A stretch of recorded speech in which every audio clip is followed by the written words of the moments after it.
Tanker with Indian crew hit by drone in Red Sea. Red Sea के अंदर एक Gabon के flag यानी कि एक क्रूड ऑयल टैंकर था जिसके ऊपर गैबन का फ्लैग लगा हुआ था, यानी कि ये जो पर्टिकुलर टैंकर था ये रजिस्टर्ड कहां पे था, गिबॉन के अंदर, पर जो क्रू इसको ऑपरेट कर रहा था वो इंडियन था। यहां पर ड्रोन के द्वारा रेड सी के अंदर इस टैंकर को हिट किया गया है। समझेंगे इस मुद्दे को, आखिर है क्या, कौन इस अटैक के पीछे हो सकता है, ये सारी चीजें आज हम डिस्कस करेंगे। साथ साथ रेड सी की लोकेशन को भी हम अच्छे से डिस्कस करेंगे। On the other hand, Jammu Kashmir से एक हमें न्यूज देखने को मिल रही है जहां पर 3 पर्सन थे जिनको आर्मी के द्वारा डिटेन किया गया था। उनकी हमें यहां पर लाश मिली है, उनकी यहां पर डेड बॉडीज मिली हैं संदिग्ध अवस्था के अंदर। तो जम्मू एंड कश्मीर पुलिस ने अनआइडेंटिफाइड पीपल के अगेंस्ट यहाँ पे केस दर्ज कर लिया है, जिनको आर्मी के द्वारा पिक किया गया था। उनको यहाँ पर उनकी बॉडी के ऊपर बहुत सारी मल्टीपल इंजरीज हमें देखने को मिल रही हैं। तो काफी ये एक चिंताजनक विषय हमारे सामने आ चुका है। चलिए स्टार्ट करते हैं आज की डिस्कशन। दोस्तों, डेट आज है 25 दिसंबर। आप सभी को मैरी क्रिसमस की ढेर सारी शुभकामनाएं। हमें उम्मीद है कि ये जो फेस्टिवल होगा आप सबके लिए बहुत खुशियां लेके आएगा। चलिए स्टार्ट करते हैं आज की डिस्कशन। पहला टॉपिक जैसे मैं आपको बता रहा था, tanker with Indian crew hit by drone in Red Sea. तो दरअसल ना इस पर्टिकुलर, पहले तो टैंकर का नाम आप देख सकते हो, MV साईं बाबा। ठीक है, अब ये आप नोटिस करना, ये रहा आपका रेड सी, या फिर यहाँ पे आप देखो, हाँ चलो यही देख लो, ये है आपका रेड सी। अब यहाँ पर ना रेड सी के पास आपको एक कंट्री देखने को मिलती है, यमन। आप सभी जानते होंगे। आपको ना पहली बात तो रेड सी की बॉर्डरिंग कंट्रीज पता होनी चाहिए। जब मैं बात करता हूँ रेड सी की बॉर्डरिंग कंट्रीज की, तो मैंने आपको ना इसका याद करने का तरीका भी बताया है। ठीक है ना, जैसे फॉर एग्जाम्पल मैं आपको बताता हूँ। एक तो देखो आपको देखने को मिलेगा, एक तो सर यमन यहाँ पे हमें कंट्री है। ठीक है, उसके अलावा यहाँ पर आपको सऊदी अरेबिया देखने को मिल जाएगा। उसके अलावा आपका इजिप्ट है। उसके साथ ही साथ आपका सूडान, इरित्रिया और जिबूती।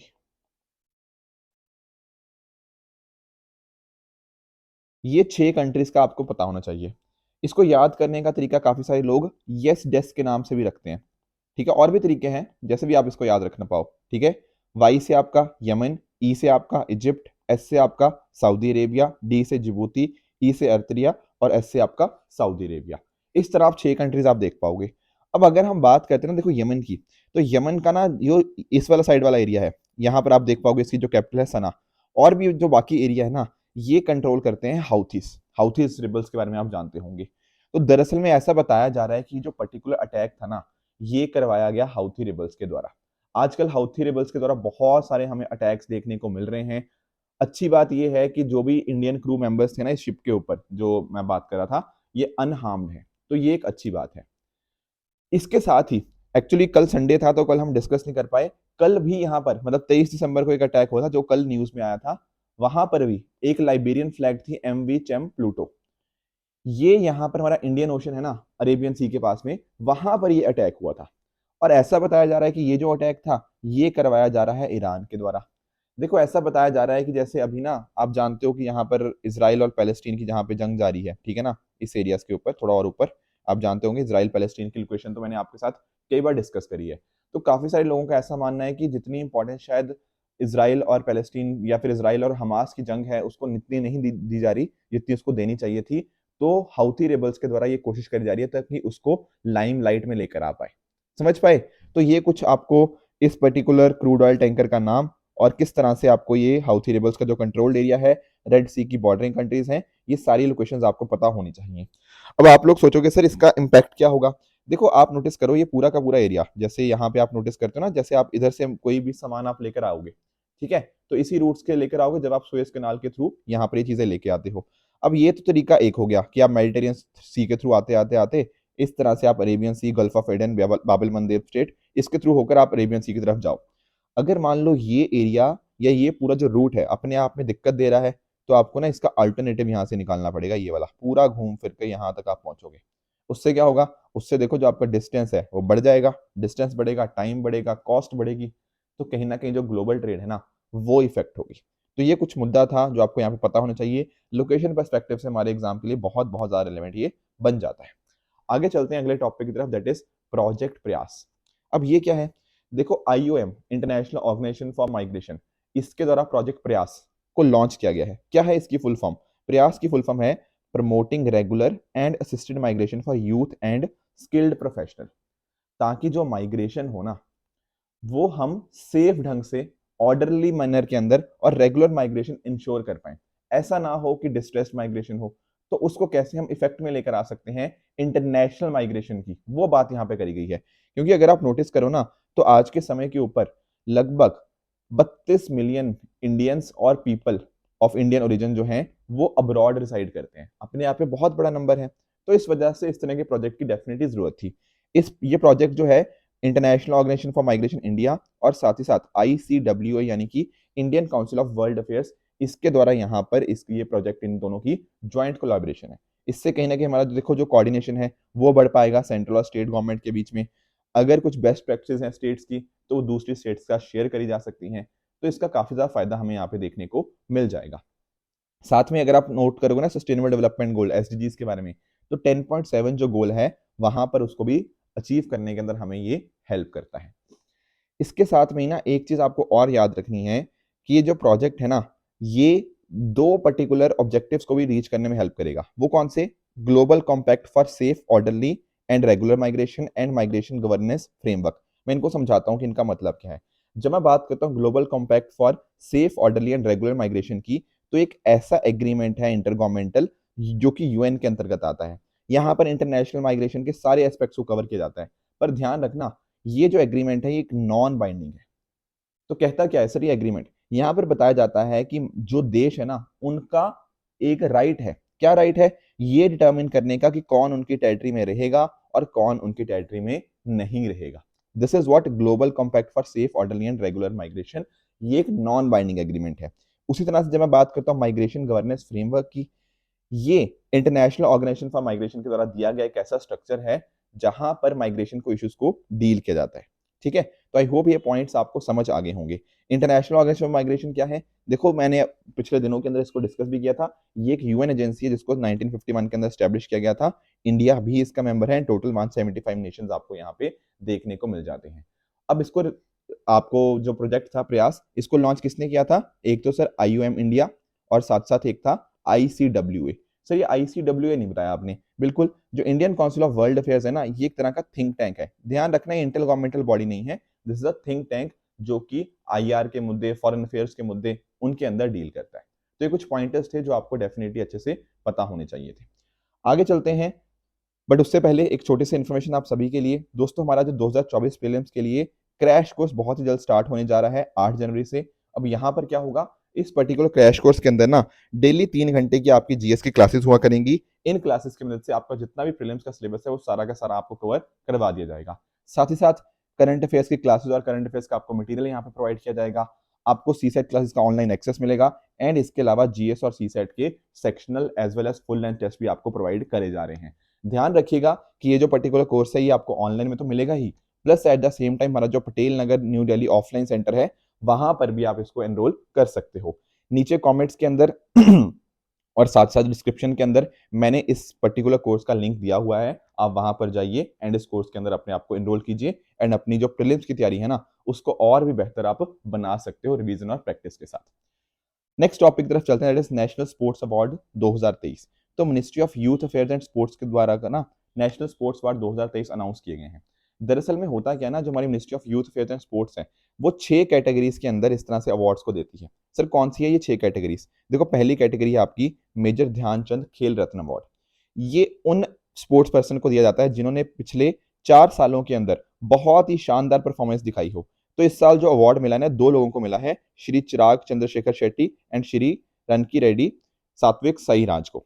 उसी तरह से अर्जुन अवार्ड की बात करें तो यहाँ पर भी अगर आपने पिछले 4 साल के अंदर अच्छी परफॉर्मेंस दिखाई है, प्लस उसके साथ साथ आपकी लीडरशिप, स्पोर्ट्समैनशिप और सेंस ऑफ डिसिप्लिन दिखाया है, तो वहां पर आपको अर्जुन अवार्ड मिलता है।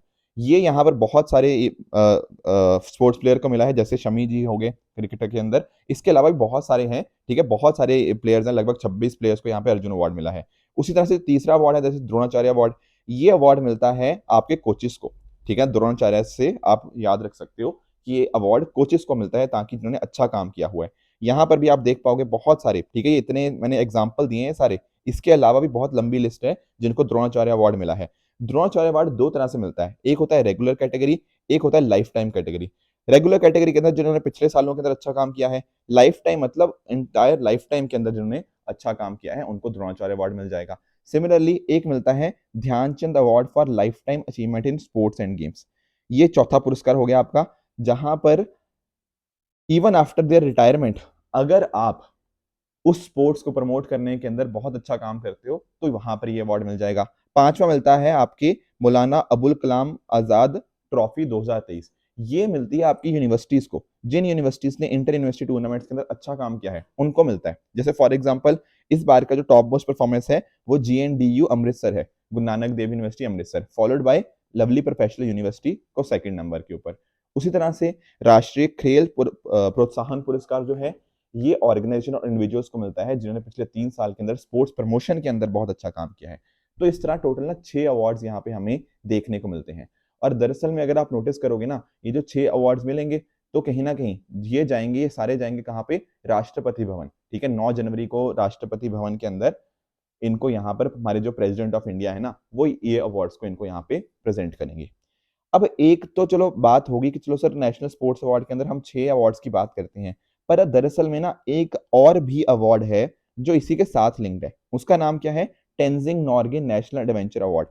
ये एक्चुअल में एक तरह का इनफॉर्मल पार्ट बन चुका है। अगर कोई आपसे पूछेगा नेशनल स्पोर्ट्स अवार्ड के कितने हैं तो आंसर 6 ही आएगा, पर एक साथ में इनफॉर्मल भी जुड़ गया है, तो है 6 ही पर एक अलग से भी साथ में दे दिया जाता है।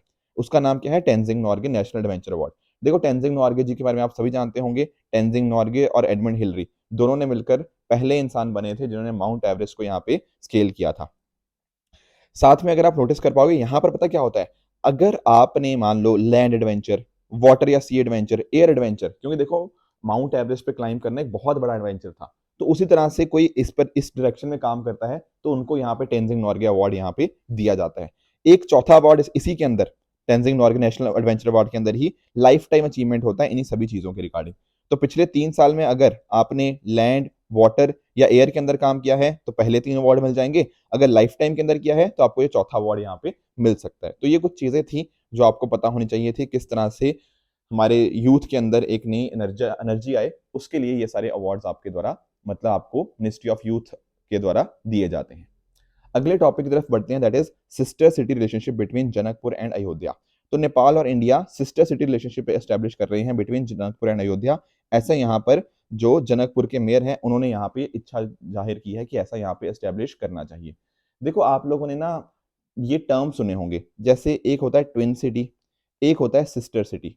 इन दोनों में ज्यादा फर्क नहीं है, लगभग दोनों सेम ही वर्ड है, पर जनरली हम जब बात करते हैं ना ट्विन सिटी की तो यहाँ पर फोकस थोड़ा हमारा इकोनॉमिक सेंस में रहता है कि दो सिटीज को हम कनेक्ट करें इकोनॉमिक सेंस के अंदर। जब हम बात करते हैं सिस्टर सिटीज की तो ये ना इकोनॉमिक से बढ़कर cultural, interpersonal, people to people contact, ये सारी भी चीजें उसके अंतर्गत इंक्लूड हो जाती हैं। तो यहाँ पर ना 2014 के अंदर एग्रीमेंट ऑलरेडी हमारा साइंड है जनकपुर और अयोध्या का ट्विन सिटीज।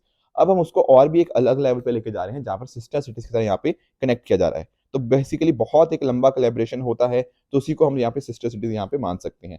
अब यहाँ पे आप नोटिस करेगा जब हम बात करते हैं जनकपुर और अयोध्या की, तो जनकपुर जो कि मिथिला की कैपिटल थी, तो आप जानते हो माता सीता जी की जन्मभूमि थी। उसी तरह से अयोध्या जो है कौशल की कैपिटल थी, वो भगवान राम जी की बर्थ प्लेस थी।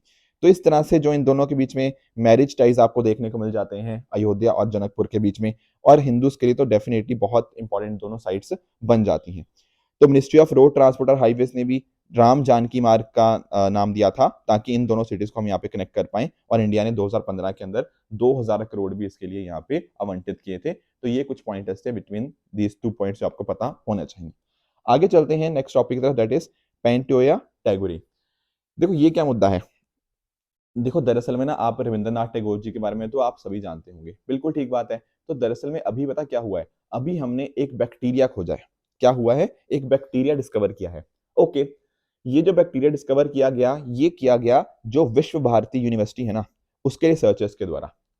इन्होंने इस बैक्टीरिया की खोज करी, आपको वेस्ट बंगाल वाला एरिया हो गया, इवन झारखंड वाला एरिया हो गया, इसके आसपास का जो बिहार वाला एरिया हो गया, वहां पर इस तरह की बैक्टीरिया की स्पीशीज पाई गई है। और ये बैक्टीरिया की जो स्पीशीज है ना, ये अपने आप में अच्छी है हमारी मिट्टी के लिए, हमारी सॉइल के लिए। वो किस तरह से, वो इस तरह से कि कहीं ना कहीं जो आपके न्यूट्रिएंट्स होते हैं वो प्लांट की ग्रोथ के अंदर हेल्प हो पाएगी इन बैक्टीरिया की मदद से। जैसे आप देख पाओगे जो बैक्टीरिया है पोटेशियम और फास्फोरस को सॉल्युबलाइज करते हैं और इस तरह से नाइट्रोजन एक्सपेक्टिंग प्रॉपर्टीज जो होती है ना वो हेल्प हो जाती हैं। बेसिकली आप जानते हो नाइट्रोजन, फास्फोरस, पोटेशियम ये सब चाहिए होते हैं हमारे कहीं ना कहीं प्लांट ग्रोथ के लिए, हमारी सॉइल कैसी है उसकी क्वालिटी को मेंटेन करने के लिए। तो ये जो बैक्टीरिया है उसी में हमारी हेल्प करते हैं। तो ये जो बैक्टीरिया डिस्कवर हुए हैं इनको रविंद्रनाथ टैगोर जी के नाम के ऊपर रखा गया है।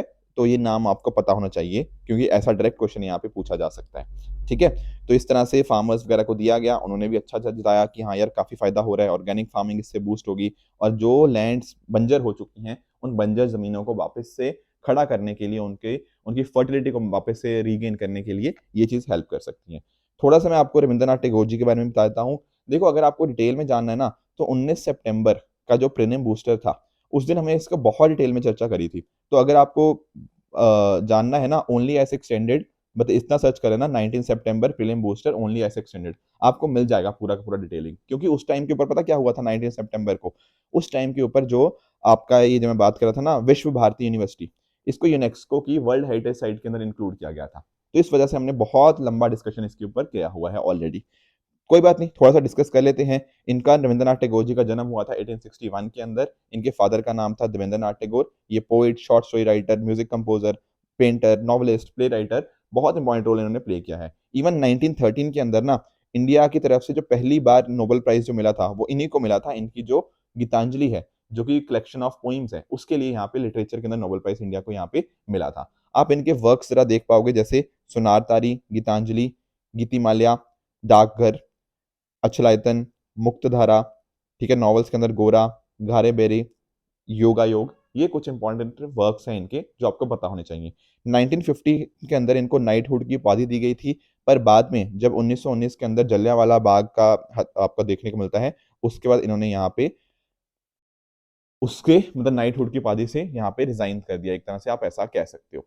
ठीक है, विश्व भारती यूनिवर्सिटी मैंने आपको बता ही दिया, हमने यहाँ पे डिस्कस किया था जिसको वर्ल्ड हेरिटेज साइट का स्टेटस दिया गया था 19 सितंबर का। ओनली एस एक्सटेंडेड का प्रीलिम बूस्टर आप देख सकते हो।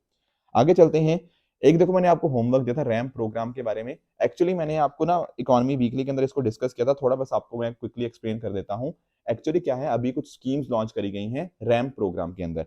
आप एमएसएमईज के बारे में जानते होंगे, micro small and medium enterprises, बिल्कुल। इसको बेटर करने के लिए हमने कुछ स्कीम्स लॉन्च करी हैं अंडर रैम प्रोग्राम। रैम समझाता हूं पर समझो कि ये स्कीम्स क्या है। एक है आपकी एमएसएमई गिफ्ट स्कीम। गिफ्ट का मतलब पता क्या है, ग्रीन इन्वेस्टमेंट। ठीक है, उसी तरह से एक है एमएसएमई स्पाइस स्कीम। स्पाइस का मतलब क्या है, सर्कुलर इकोनॉमी। सीई का मतलब है यहाँ पे सर्कुलर इकोनॉमी का। उसी तरह से ओडीआर, ये है ऑनलाइन डिस्प्यूट रेजोल्यूशन। तो दरअसल में पता क्या हो रहा है, हम एमएसएमईज को बेहतर करने की कोशिश कर रहे हैं। जैसे for example MSMEs green technology को अडॉप्ट करें, इसके लिए हमने एमएसएमई गिफ्ट स्कीम यूज कर ली। एमएसएमई सर्कुलर इकोनॉमी को सपोर्ट करें, यानी कि कहीं ना जो प्रोडक्ट्स हैं उनको वापस से रिसाइकल, रीयूज, ये सब चीजें करी जाएं ताकि हम 2070 तक अपना जो टारगेट है नेट जीरो का उसको अचीव कर पाएं। तो उसके लिए एमएससी स्पाइस स्कीम आ गया। ओडीआर, इनके कुछ शिकायतें होती हैं उनका ऑनलाइन हम डिस्प्यूट का रेजोल्यूशन कर पाएं, उसके लिए एमएससी ओडीआर स्कीम है। तो ये जो पहली दो स्कीम्स है इनको सिड भी इंप्लीमेंट कर रहा है। तीसरी स्कीम क्योंकि शिकायतों के रिगार्डिंग है ना, एक पोर्टल के रिगार्डिंग है, तो वो आपका नेशनल इन्फॉर्मेटिक्स सेंटर सर्विसेज ये यहाँ पे कर रहा है। तो दरअसल में है क्या ना कि जो हमारा रैम्प प्रोग्राम है जहां पर हम एमएसएमईज को raising and accelerating MSME performance, ये वर्ल्ड बैंक के द्वारा सपोर्टेड एक सेंट्रल सेक्टर स्कीम है ताकि एमएसएमईज को हम बेहतर कैसे कर पाएं, कैसे उनको आसानी से क्रेडिट का एक्सेस मिल पाए, ये रैम्प के अंतर्गत देखने को मिलता है। तो अभी नई स्कीम्स यहाँ पे इसके अंतर्गत लॉन्च की गई हैं, इसलिए हमें ये सारी बातें पता होनी चाहिए। क्लियर है? अब देखो ये वाला तो आप समझ गए होंगे, यही होमवर्क दिया था मैंने रैम्प के रिगार्डिंग, तो ये बात अपने आप में करेक्ट बन जाएगी। बाकी जो होमवर्क दिया था जैसे आईएमएफ के रिगार्डिंग मैंने आपको होमवर्क दिया था, तो ये कह रहा है कि बैलेंस ऑफ पेमेंट के टैकल करने में हेल्प करता है, बिल्कुल ठीक बात है। ये जो मैं बात कर रहा था मलेरिया की जो वैक्सीन के रिगार्डिंग, तो देखो दरअसल में इसको जो डेवलप किया गया है वो आपकी ऑक्सफोर्ड यूनिवर्सिटी ने डेवलप किया है और इसको मैन्युफैक्चर कौन कर रहा है, सीरम इंस्टीट्यूट ऑफ इंडिया। तो सेकंड स्टेटमेंट आपकी फॉल्स हो जाएगी। पहला कह रहा था नाम दफा फ्लाइंग स्क्वेरल के बारे में, तो वल्नरेबल नहीं, इसका क्रिटिकली एंडेंजर्ड स्टेटस हमें देखने को मिलता है। तो पहली स्टेटमेंट आपकी फॉल्स है। तो आज की डिस्कशन की बेसिस के ऊपर ये कुछ आपको होमवर्क दे रहा हूँ, इसका आंसर मुझे आप नीचे कमेंट्स में बताओगे कि इन तीनों का आपके हिसाब से आंसर क्या होगा। इसके अलावा एक नेशनल मैथमेटिक्स डे के ऊपर मैंने आपको होमवर्क दे रहा हूँ, ये भी कोशिश करना, बहुत ईजी क्वेश्चन है, आपने पढ़ा ही होगा ऑलरेडी। ठीक है, तो कमेंट्स में इसका भी आंसर बताइएगा। एंड दूसरा आपका होमवर्क रहेगा, ये थोड़ा सा आपको टफ हो सकता है बट डोंट वरी, हम इसको कल डिस्कस कर लेंगे अगर आपको ये नहीं होगा। ठीक है, सैटरडे को जो होमवर्क दिया था एनईपी के बारे में, ये सारी चीजें मैंने आपके साथ ऑलरेडी डिस्कस कर रखी हैं। जब हम बात करते हैं ना पीएम श्री की, PM school for rising India, बिल्कुल ये स्कूल्स के अपग्रेडेशन के लिए ही है। इनफैक्ट ना बहुत सारी और स्कीम्स हैं आपको देखने को मिलेगी एनईपी के अंदर, जैसे आपका Nipun Bharat, National Institute for Proficiency in Reading with Understanding and Numeracy, PM E Vidya है जो कि डिजिटल या फिर ऑन एयर एजुकेशन की बात कर रहा है, Diksha one nation one digital platform की तरह है। तो बहुत सारे इनिशिएटिव्स हैं। इनफैक्ट ना ये चलो प्रीलिम्स के पर्सपेक्टिव से हमने पढ़ा, पर यूपीएससी में ना मेंस में यही पूछा गया है कि टेक्नोलॉजी की मदद से हम एजुकेशन को कैसे रेवोल्यूशनाइज कर रहे हैं। ये यूपीएससी का आई थिंक 2020 या 21 का मेंस का क्वेश्चन है। तो देखो इस तरह के एग्जांपल्स बहुत सारे आपको यूज करने पड़ेंगे, तो ये एग्जांपल्स आप वहां पे अपने आंसर के अंदर कोड कर सकते हो। उसी तरह से मैं बात करूं सेकंड की, नेशनल मिशन फॉर मेंटरिंग भी इसीलिए लॉन्च किया गया ताकि मेंटरिंग प्रोवाइड करी जा पाए आपकी स्कूल टीचर्स को, ठीक है ना। इसके अलावा थर्ड स्टेटमेंट समग्र शिक्षा जो स्कीम थी उसको भी यहाँ पे कंप्लीटली अलाइन कर दिया गया है। पहले के पहले तीनों स्टेटमेंट बिल्कुल यहाँ पे करेक्ट हैं, इनकी पूरी एक्सप्लेनेशन मैंने यहाँ पे लिख रखी है, आप इनको भी जाके पढ़ सकते हो। डब्ल्यूएचओ की बात करें वैक्सीन प्री क्वालिफिकेशन की, तो यहाँ पर पहला स्टेटमेंट कह रहा है कि डेटा टेस्टिंग और इस माध्यम से आपकी जो वैक्सीन है उसको प्री क्वालिफाइड वैक्सीन की लिस्ट में डाला जा सकता है। बिल्कुल यही बिल्कुल प्रोसेस होता है। अगर इन सभी चीजों करने के बाद आउटकम आपका पॉजिटिव आता है तो इसका मतलब है कि डब्ल्यूएचओ के द्वारा ना उस वैक्सीन की सूटेबिलिटी को चेक कर लिया गया है। तो ये बात बिल्कुल ठीक है। दूसरा कह रहा है इसकी मदद से इंश्योर किया जाएगा कि वो सेफ है, इफेक्टिव है। Yes yes that is also correct. तो इसका आंसर बन जाएगा option number C, both 1 and 2। ये अगर आपको मतलब ये लास्ट सैटरडे को भी मैंने आपके साथ डिस्कस कर लिया था, ठीक है। ये पढ़ा था हमने कि वैक्सीन प्री क्वालिफिकेशन क्या होता है, मलेरिया के रिगार्डिंग हमने चीजें पढ़ी थी, तो ये चीजें आई एम श्योर आपको पता ही होंगी। तो दोस्तों ये थी आज की डिस्कशन। अगर आपको इसकी पीडीएफ चाहिए तो आप हमारे Telegram channel PW only official पे जाके इसकी पीडीएफ को डाउनलोड करके अपनी प्रेपरेशन को और भी बेहतर बना सकते हो। तो दोस्तों इसी तरह से आप भी अपने एंड पे हार्डवर्क करते रहिए। Goodbye and good luck.